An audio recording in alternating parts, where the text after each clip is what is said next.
సరే, వాళ్ళ సాధించి తెచ్చుకున్న తెలంగాణ రాష్ట్రంలో అధికార చిహ్నాన్ని తీసేస్తూ మారుస్తామని చెప్తా ఉంది ప్రభుత్వము. దాంతోపాటు గీతాన్ని కూడా మారుస్తున్నట్టు తెలుసా? సో ఏం చెప్తారు సార్ దీనిపై? అంటే చిహ్నాలను మార్చడం అనేది సరైన నిర్ణయం కాదు. ఎందుకంటే ఉద్యమ ప్రతీకలుగా అవి తెలంగాణ ఉద్యమ క్రమంలో ఆవిర్భవించినవి. అవి ఆ రోజు ఉద్యమాన్ని ప్రేరేపింపజేయడంలో తెలంగాణ తల్లి పాత్ర చాలా గొప్పది. అమరవీరుల స్తూపం కూడా చాలా గొప్పది.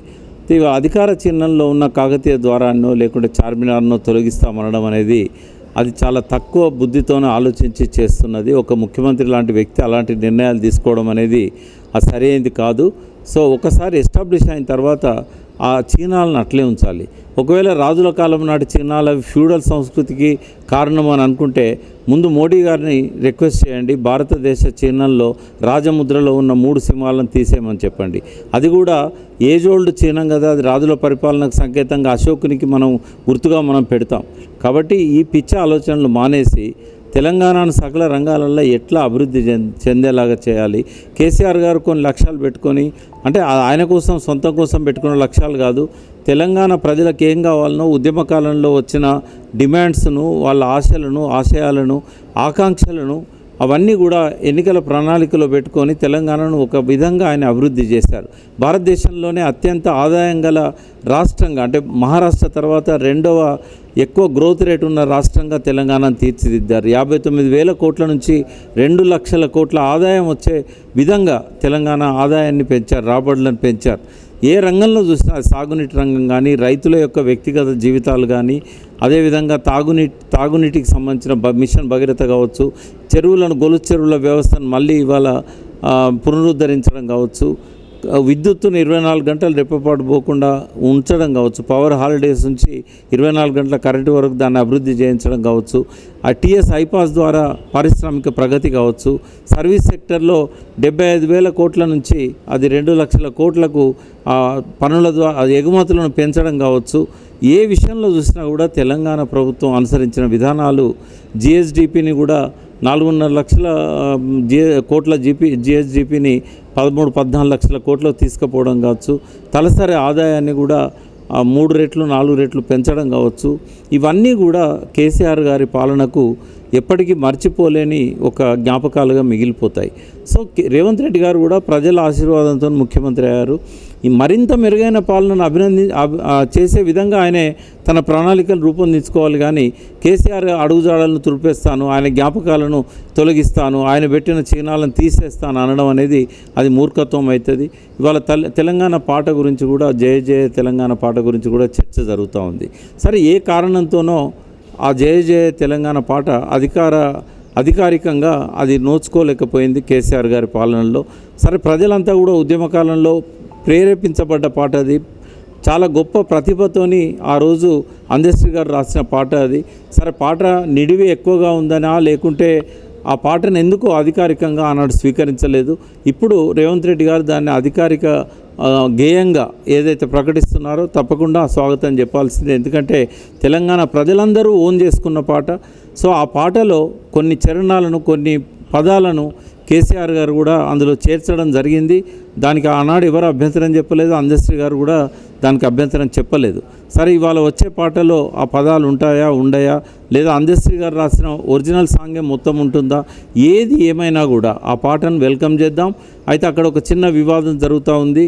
సో కీరవాణి గారు దానికి మ్యూజిక్ ఇవ్వడం అనేది తెలంగాణ ఎవరైతే మ్యూజిషియన్స్ ఉన్నారో అసోసియేషన్కి అభ్యంతరకరంగా ఉంది.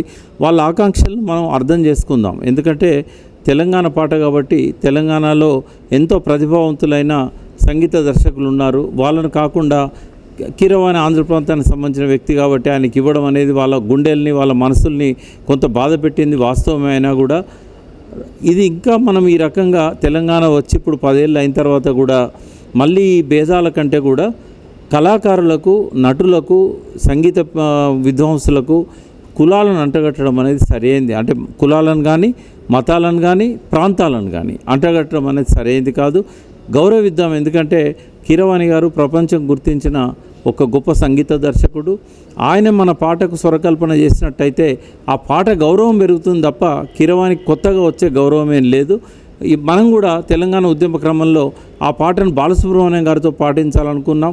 కేసీఆర్ గారు బాలసుబ్రహ్మణ్యం గారి దగ్గరికి రసమై బాలకృష్ణను పంపినప్పుడు అలా స్వరాష్ట్రమై తెలంగాణ అనే లాస్ట్ లైన్లో ఆ పదాన్ని తీసేస్తేనే నేను పాడతాను బాలసుబ్రహ్మణ్యం గారు అన్నప్పుడు అది ఒప్పుకోలేదు రసమయ్య గారు.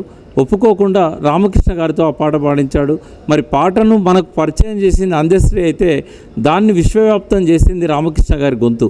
ఆ రామకృష్ణ కూడా ఆంధ్ర ప్రాంత గాయకుడే కదా. కాబట్టి కళాకారులు సంయమనం పాటించాలి. సరే, వాళ్ళ లోపల ఆవేదనను అందరం అర్థం చేసుకుందాం.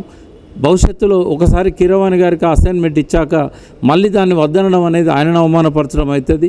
జరిగిందేదో జరిగిపోయింది. భవిష్యత్తులో తెలంగాణ కళాకారులకు, తెలంగాణ సంగీత ప్రియులకు, సంగీత దర్శకులకు గౌరవం వచ్చే విధంగా ఈ ప్రభుత్వము అనేక అవకాశాలు ఇవ్వాల్సిన అవసరం ఉంది. కాబట్టి జరిగిన దాన్ని రగడగా మార్చకుండా అందశ్రీ గారి మనసును కానీ, రేవంత్ రెడ్డి గారు తీసుకున్న నిర్ణయాన్ని కానీ, కీరవాణి గారి మనసును కానీ గాయపరచకుండా ఇప్పుడు ఇలా వదిలేద్దాం. ఆ పాటను మన తెలంగాణ జాతీయ గీతమైనందుకు, రాష్ట్ర గీతమైనందుకు మనందరం గర్వపడదాం. అందశ్రీ గారికి సందర్భంగా మరొకసారి అభినందనలు. రేవంత్ రెడ్డి గారు దాన్ని పాటగా మనకి ఇస్తున్నందుకు ఆయనకు కూడా అభినందనలు. దాంతోపాటు ఇప్పుడు మనకి కళాతోరణాన్ని తీసేయడము, సో కొత్త చిహ్నాన్ని పెట్టడం అనేది దీనిపైన ఏం కోణం ఉండొచ్చు సార్? ఎందుకు తీయాల్సిన అవసరం వస్తుంది ప్రభుత్వం?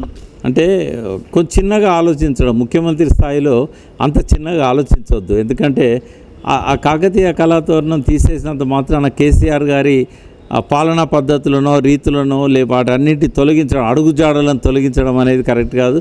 ఆయన కేసీఆర్ గారు నిర్ణయించుకున్నారు కాబట్టి ఆ చిహ్నము మనకు పనికిరాదనడం, టీఎస్ నుంచి టీజీగా మార్చడం. అసలు కాకతీయుల కళాతోరణం ఎంత గొప్పది, మనం గర్వపడాలి. కాకతీయుల వారసులమైనందుకు గర్వపడాలి. గొలుసు చెరువుల వ్యవస్థను ప్రపంచంలోనే ఎవరు ఆలోచించని విధంగా ప్రపంచ దేశాలకే నీటిని ఎట్లా నిల్వ చేసుకోవాలి, నీటి యాజమాన్యం ఎట్లుండాలి, ఒక చెరువు నుంచి ఇంకో చెరువుకు ఆ గొలుసుల యొక్క ప్రాముఖ్యత ఏంది. ఆనాడు కాకతీయులు ఒక గొప్ప సంస్కృతిని మనకు పరిచయం చేశారు, గొప్ప పాలనను అందించారు, ప్రజలను సుభిక్షంగా చూసుకోగలిగారు, వ్యవసాయాన్ని పెంచారు. ఒక గొప్ప తెలంగాణ సంస్కృతి అని చెప్పగలిగే ఒక గొప్ప సంస్కృతికి ఆనాడు వాళ్ళు ఆవిష్కరణ చేశారు. అటువంటి వాళ్ళను మర్చిపోవడం అనేది, ఒకవేళ రేవంత్ రెడ్డి నిజంగానే చార్మినారు, కాకతీయ తోరణం వద్దనుకుంటే అంతకంటే గొప్పయి నువ్వు సృష్టించు నీ 5 ఏళ్ల పాలనలో. అంతకంటే గొప్పయి అంటే కాకతీయుల తోరణాన్ని మరిపించగలిగే ఆవిష్కరణ నువ్వు చేయి, చార్మినార్ను మరిపించగలిగే ఆవిష్కరణ నువ్వు చేయి.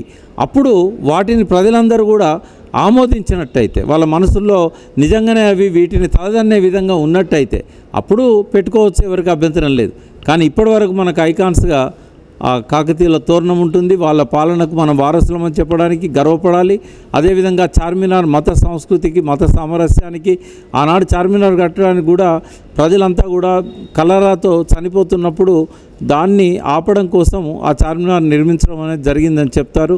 400 ఏళ్ళుగా ప్రజల మనసుల్లో ముద్రించబడ్డ ఆ చార్మినార్ని తీసేయడం అనేది సరైనది కాదు ఆ ముద్రలో నుంచి. కాబట్టి ఈ ఆలోచనలు విరమించుకోవాలని రేవంత్ రెడ్డి గారికి నేను కోరుతున్నాను.